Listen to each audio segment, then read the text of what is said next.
पढ़ेंगे future tense. कौन सा टेंस पढ़ेंगे? Future tense is very important in our life. ठीक है, क्योंकि बहुत सारे ऐसे बातें होते हैं और बहुत सारे ऐसे वाक्य होते हैं जिसे हम फ्यूचर टेंस में रख के बोलते हैं। ठीक है, जैसे आप लोग बोलते हो ना, मैं क्रिकेट खेलूंगा, ठीक है, वह मुझे बुलाएगा, ठीक है, मैं तुम्हें बुलाऊंगा, बोलते हो कि नहीं बोलते हो? ऐसे प्रकार के सेंटेंसों को, इस प्रकार के सेंटेंसों को हम कैसे बोलचाल में बोले? ठीक है, और वैसे मैं बार बार बोलता हूँ कि फ्यूचर टेंस की अगर बात करें, टेंस की अगर बात करें, न केवल ये ग्रामर के लिहाज से बल्कि ये स्पोकन इंग्लिश के लिहाज से भी बहुत अच्छा है। ठीक है, इसलिए आप और हम सबको फ्यूचर टेंस के बारे में जानना जरूरी है। इससे पहले मैंने आप लोगों को प्रेजेंट टेंस सिखाया, फिर पास्ट टेंस सिखाया, और आज मैं सिखा रहा हूँ आप लोगों को फ्यूचर टेंस। और वैसे आप सभी लोग जानते हो कि व्यक्ति का जो जीवन होता है भूत भविष्य और वर्तमान होता है। जिसने भूत भविष्य और वर्तमान को समझ लिया, मान के चलो कि वो अपना जीवन बहुत अच्छे से और एक अच्छा भाषा का प्रयोग करके वो टेंस का प्रयोग कर सकता है। ओके देन, चलिए बेटा, now we will talk about future tense. कौन सा टेंस? Future tense. ठीक है, फ्यूचर टेंस में बेटा, टेंस में जान है। स्पोकन की जो जान है वो क्या है? टेंस। अगर आपको टेंस आ गया तो धीरे धीरे आपके अंदर आता है सेंस। क्या आता है? सेंस। और जब आपके अंदर टेंस भी होता है और सेंस भी होता है, ठीक है, तो ये कॉन्फिडेंस नामक जो चीज होता है वो ऑटोमेटिकली आता है। ऑटोमेटिकली आता है। क्या बेटा? कॉन्फिडेंस। ओके, ये तीन चीज अगर व्यक्ति को आ जाए, टेंस, सेंस एंड कॉन्फिडेंस, तो वो व्यक्ति बहुत बढ़िया तरीके से अंग्रेजी को धारा प्रवाह बोल सकता है। ओके, तीन चीज बहुत जरूरी होता है हमको अंग्रेजी में बातचीत करने के लिए। पहला चीज जरूरी होता है टेंस, दूसरा चीज जरूरी होता है सेंस, और तीसरा चीज जरूरी होता है कॉन्फिडेंस। अगर हमारे पास टेंस है लेकिन सेंस नहीं है तो फिर कोई मतलब नहीं है उस टेंस का। ठीक है, टेंस आने के साथ साथ आपको क्या होना चाहिए? आपके अंदर सेंस होना चाहिए कि भाई मैं इसका प्रयोग कहाँ करूँ, कहाँ मुझे इसका प्रयोग करना है। और जब तक ये नहीं पता रहेगा इंसान को तो वो प्रयोग कैसे करेगा? Got my point? चलिए, आपके पास टेंस भी आ गया और सेंस भी आ गया, ठीक है, लेकिन आपके अंदर कॉन्फिडेंस नहीं है। जब कॉन्फिडेंस नहीं है तो आप बोलते बोलते घबराओगे, ठीक है, बोलते बोलते अटक जाओगे, ठीक है, किसी को देख के शर्माओगे, तो किसी को देख के लाजाओगे, बहुत कुछ होता है कि नहीं होता है? ठीक है, तो आपके अंदर जब कॉन्फिडेंस आ जाएगा, जैसे कि मैंने एक चैप्टर आप लोगों को पढ़ाया था, ठीक है, अभी थोड़ा देर पहले, the girl who asked why. उस लड़की में कॉन्फिडेंस कितना कूट कूट के भरा था, ठीक है, और उसने मेल स्कॉलर के साथ भी रहकर उसने अपने जो बात है उसको सबके सामने रखा। वैसे बेटा, जब आपके अंदर कॉन्फिडेंस आता है ना तो दुनिया में हमको कुछ नहीं दिखता है। फिर हम बोलते हैं कि मैं ही सबसे ज्यादा जानता हूँ, फिर आप गलती होने का चांस ही नहीं रहता। जिस दिन आप मान लिए ना मैं जानता हूँ सबसे ज्यादा, ये बाकी जो बैठे हैं सब बेकार है करके, उस दिन आप अच्छा होगा। बाकी चिंता करोगे नहीं, ये मेरे से ज्यादा जानता है, मेरी गलती पकड़ लेगा क्या, ये मेरे से ज्यादा जानती है, ये मेरी गलती पकड़ लेगी क्या, ऐसे जब डरोगे तो कॉन्फिडेंस आपका बूस्ट हो ही नहीं सकता। ठीक है, तो फर्स्ट थिंग इज दैट बेटा, you have to boost your confidence. Got my point?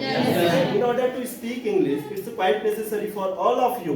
ठीक है, you should know, ठीक है, what is the confidence. You should know what is the confidence. ठीक है, तो ये कॉन्फिडेंस आता है जब आपके अंदर टेंस होता है, और जब आपके अंदर सेंस होता है तो आपके अंदर आ जाता है कॉन्फिडेंस। और जब व्यक्ति के अंदर कॉन्फिडेंस होता है तो वो बहुत बढ़िया तरीके से बोलना शुरू कर देता है। ठीक है, तो now today we are going to study about future tense. कौन सा टेंस? Future tense. ठीक है, फ्यूचर टेंस का हम पहचान जान ले। ठीक है, तो पहचान क्या होता है वो हम सबसे पहले देखेंगे।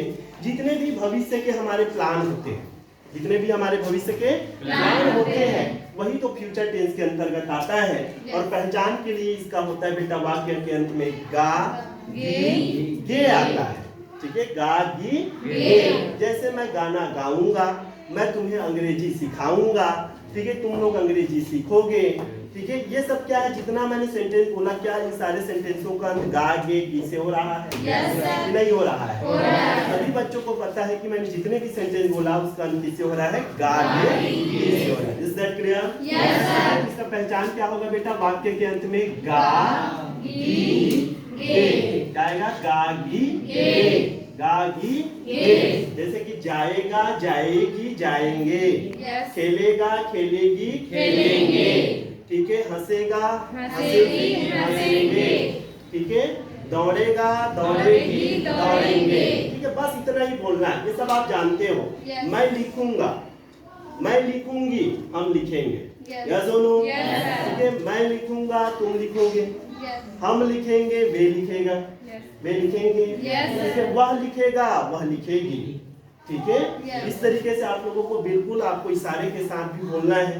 ठीक है, आपके सांकेतिक भाषा का भी प्रयोग करना है और साथ साथ अपने जुबान को भी चलाना है। Got my point? आइए बेटा सेंटेंस बनाने का प्रयास करें। क्या आप सबको इजी लग रहा है अंग्रेजी? बहुत बढ़िया तरीके से बोल लोगे? बोल लोगे बेटा। ठीक है, आप अपने ऊपर डाउट मत करो। जो व्यक्ति डाउट करता है ना अपने ऊपर, उसका कुछ नहीं हो सकता। इसलिए फर्स्ट थिंग इज दैट बेटा, अपने अंदर जो डाउट है, जितने भी संदेह है कि मैं नहीं कर सकता हूँ, ठीक है, मुझे नहीं आता है, ये सारा नेगेटिव थिंग आप अपने अंदर से भगा दो। ठीक है, तो बहुत अच्छे से आप कर सकते हो। चलिए इसका स्ट्रक्चर देखें कि बनाते कैसे हैं। काफी एग्जांपल मैं आप लोगों को देता हूँ। जैसे कि एक एग्जांपल मैं लिख रहा हूँ, मैं तुम्हें, ठीक है, अंग्रेजी सिखाऊंगा। मैं तुम्हें अंग्रेजी सिखाऊंगा, मैं तुम्हें अंग्रेजी सिखाऊंगा। ठीक है, क्या इस वाक्य के अंत गा से हो रहा है? मतलब ये फ्यूचर टेंस का सेंटेंस है। फ्यूचर सेंटेंस है, मतलब हमको ये जो सेंटेंस बनेगा वो फ्यूचर में बनेगा। या दोनों क्लियर है कि नहीं? बच्चा सोचता है कि सर बनाए कैसे, मैं बहुत इजी वे में बताऊंगा। ठीक है, स्ट्रक्चर मेथड भी यूज करके बताऊंगा, टेबल मेथड भी यूज करूंगा, जिससे कमजोर से कमजोर बच्चा बहुत आसानी से इस प्रकार के सेंटेंस को न केवल बोल सकता है बल्कि आसानी से समझ भी सकता है। ओके, तो चलिए इसको बनाने का तरीका होता है, पहले नंबर में रखते हैं सब्जेक्ट। क्या रखते हैं? सब्जेक्ट। और दूसरे नंबर में रखते हैं हम will। काहे का प्रयोग करते हैं बेटा? will का प्रयोग करते हैं 2 नंबर में। ओके देन, बिल्कुल कॉन्सेप्ट को ध्यान में रखें। 1 2 3 चलिए, कोई दिक्कत नहीं होगा, बहुत आसानी से आप बोलोगे। ओके, चलिए 2 नंबर में will रखेंगे और 3 नंबर में वर्ब का V1 रखेंगे। ओके, और 4 नंबर में रखेंगे बेटा अदर वर्ड। कौन सा वर्ड? अदर वर्ड का ही मतलब होता है ऑब्जेक्ट प्लस कॉम्प्लीमेंट। ठीक है, ऑब्जेक्ट क्या होता है? जिस पर क्रिया होती है वही ऑब्जेक्ट है, और जिसके द्वारा क्रिया किया जाता है वही तो क्या है? सब्जेक्ट है। ये सब बच्चों को पता है? ओके, तो यहाँ पर आप पहचानिए सबसे पहले कि सब्जेक्ट क्या है, ऑब्जेक्ट क्या है, वर्ब क्या है। ये तो आप बचपन में पढ़े हैं। ठीक है, आप लोग सभी लोग पढ़े हैं बचपन में, तो आप सबको पता है कि सब्जेक्ट क्या है, वर्ब क्या है और ऑब्जेक्ट क्या है। ये बताने की मुझे जरूरत नहीं है। तो बताइए बेटा, इसमें सब्जेक्ट क्या है? मैं। क्योंकि भाई सिखाने वाला कोई आदमी है, सिखाने का काम कौन कर रहा है? इसमें सब्जेक्ट कौन होगा? ठीक है, अब देखो बेटा वर्ब क्या होगा। वर्ब देख के बताइए क्या होगा? वर्ब सिखाना। क्या होगा? सिखाना। ठीक है, यहाँ पर वर्ब है सिखाना। काहे की क्रिया हो रही है? सिखाने की क्रिया हो रही है। ओके देन, ओके, उसके बाद आ जाता है बेटा आपका क्या? Other word. तो अदर वर्ड है बेटा तुम्हें अंग्रेजी, है कि नहीं? अदर वर्ड कहने का मतलब है ऑब्जेक्ट और कॉम्प्लीमेंट। यहाँ पर ऑब्जेक्ट क्या है? ऑब्जेक्ट क्या है? सोच के बताइए, ध्यान से सोच के बताओ। सिखाने की क्रिया किस पर हो रही है? तुम्हें पर हो रही है, इसलिए यहाँ पर ऑब्जेक्ट होगा। Got my point? यहाँ पर अदर आपका कॉम्प्लीमेंट हो जाएगा। क्या बच्चों को कॉन्सेप्ट बिल्कुल क्लियर है? पानी की तरह क्लियर है? क्या इसी स्ट्रक्चर को अभी ये जो सेंटेंस, ये वर्ड जो है, इसको इसी स्ट्रक्चर में ढाल दीजिए। ओके, पहले नंबर में क्या है? सब्जेक्ट। यहाँ पर क्या है? मैं का अंग्रेजी क्या होता है? नहीं पता? उसके बाद 2 नंबर में क्या लगाना है? कोई रॉकेट साइंस नहीं है बेटा, अंग्रेजी को फाड़ दो, काट डालो अंग्रेजी को। ठीक है, टुकड़ा टुकड़ा कर दो, बहुत आसानी से कर सकते हो। बस स्ट्रक्चर ध्यान में रखो, माइंड में क्या ध्यान में रखना है? स्ट्रक्चर। यहाँ पर क्या आ गया? will के बाद क्या आएगा? यहाँ पर वर्ब क्या है? सिखाना का अंग्रेजी क्या होता है? सिखाना का अंग्रेजी क्या होता है? ठीक है, यहाँ पर सिखाना का मतलब हो जाएगा मैंने क्या रख दिया? ओके देन, यस और नो? उसके बाद आ जा रहा है ऑब्जेक्ट। ऑब्जेक्ट मतलब अदर वर्ड आ जाएगा। अदर वर्ड यहाँ पर क्या है बेटा? लेकिन इसके तोड़ दिया जाए तो ऑब्जेक्ट और क्या हो जाता है? कॉम्प्लीमेंट। ऑब्जेक्ट क्या है यहाँ पर? क्या हो जाएगा तुम्हें के लिए? यू। और कॉम्प्लीमेंट क्या बच गया? अंग्रेजी। तो यहाँ पर हमने लगा दिया इंग्लिश। अब देखो बेटा हमारा सेंटेंस फ्रेम हो गया। मैं तुम्हें अंग्रेजी सिखाऊंगा। I will teach you English. Got my point? Yes sir. हम तुम्हें अंग्रेजी सिखाएंगे, कुछ नहीं करना है, सब्जेक्ट भर को बदल देना है। ठीक है, हम तुम्हें अंग्रेजी सिखाएंगे। We will teach you English. We will teach you yes or no? Yes, sir. आ रहा है समझ में? आ रहा है सर। ये तुम्हें अंग्रेजी सिखाएंगे। We will teach you English. Yes or no? Yes, sir. अब तुम्हें अंग्रेजी सिखाएगा। We will teach you English. Okay then? Yes, sir. क्या बेटा सब्जेक्ट बदल रहा हूँ। कभी मैं बोल देता हूँ मैं तुम्हें अंग्रेजी सिखाऊंगा, कभी मैं बोल देता हूँ वे तुम्हें अंग्रेजी सिखाएंगे, कभी मैं बोल देता हूँ हम तुम्हें अंग्रेजी सिखाएंगे, कभी मैं बोल देता हूँ राम तुम्हें अंग्रेजी सिखाएगा, कभी मैं बोल देता हूँ लता तुम्हें अंग्रेजी सिखाएगी। Got my point? ओके, देखो मैं क्या बदल रहा हूँ बेटा? सब्जेक्ट। और ऐसा ही सब्जेक्ट बदल बदल के आप बोल डालो, ठीक है, तोड़ डालो उसको, ठीक है, और फिर बोलिएगा कि सर हमको अंग्रेजी नहीं आए। और मुझे लगता है कि अगर ऐसा आप करोगे तो यकीन मानिए आप लोग, ठीक है, विदिन 5 डेज, विदिन 5 डेज क्या, विदिन 5 मिनट आप अंग्रेजी बोल लोगे। Got my point? यस और नो? Yes sir. और एक आध एग्जांपल दे दूं? Yes sir. समझ में आ रहा है मेरा पढ़ाना? Yes sir. आप अच्छे से कर लोगे? Yes sir. एक सेंटेंस मैं ले लेता हूँ, यहीं पर ले लूँ क्या? Yes sir. चलिए एक सेंटेंस मैंने लिया, ठीक है, वह तुम्हें बुलाएगा, वह तुम्हें बुलाएगा, वह तुम्हें बुलाएगा, बुलाएगा, वह तुम्हें बुलाएगा। सेंटेंस फ्यूचर का है कि नहीं? तो किसका अंत किससे हो रहा है? वहाँ से। मतलब ये फ्यूचर का सेंटेंस है। Yes future sir. मतलब ये वाला स्ट्रक्चर काम करेगा कि नहीं करेगा? Yes sir. ओके, तो चलिए रखिएगा, यहाँ पर सब्जेक्ट क्या है? वाह। वह का अंग्रेजी क्या होता है? वह का अंग्रेजी क्या होता है? और 2 नंबर में क्या लगाना है? हमने क्या लगा दिया? भी लगा दिया, ठीक है, कोई दिक्कत नहीं है, बिल्कुल स्टेप बाय स्टेप चलिए आप। ओके, फिर उसके बाद वर्ब का, वर्ब यहाँ पर क्या है बेटा? बुलाना। बुलाना का अंग्रेजी होता है कॉल। कॉल मतलब क्या होता है? बुलाना। इसके बाद क्या जाता है? Other Other word। Other word क्या है? You। इन्हीं का अंग्रेजी क्या होगा? You। ठीक है, तो इस तरीके से क्या हम इसको अंग्रेजी में बोल पाए? Yes, sir। अंग्रेजी सेंटेंस को बना पाए? Yes, sir। वह तुम्हें बुलाएगा, क्या बोलोगे? He will call you। He will Call you। वह तुम्हें बुलाएगी। She will call you। मैं तुम्हें बुलाऊंगा। I will call you। I will Call you। हम तुम्हें बुलाएंगे। We will call you। We will Call you। नहीं आ रहा बोलने? आ रहा है सर। बोल लोगे कि नहीं बोल लोगे? बोलेंगे सर। बना लोगे कि नहीं बना बना लेंगे बना सर। लोगे बेटा? Yes, sir। प्रॉब्लम इससे No, sir। अंग्रेजी कुछ भी नहीं है रे, यकीन मानो अंग्रेजी बिल्कुल कुछ नहीं है, हिंदी से आसान है।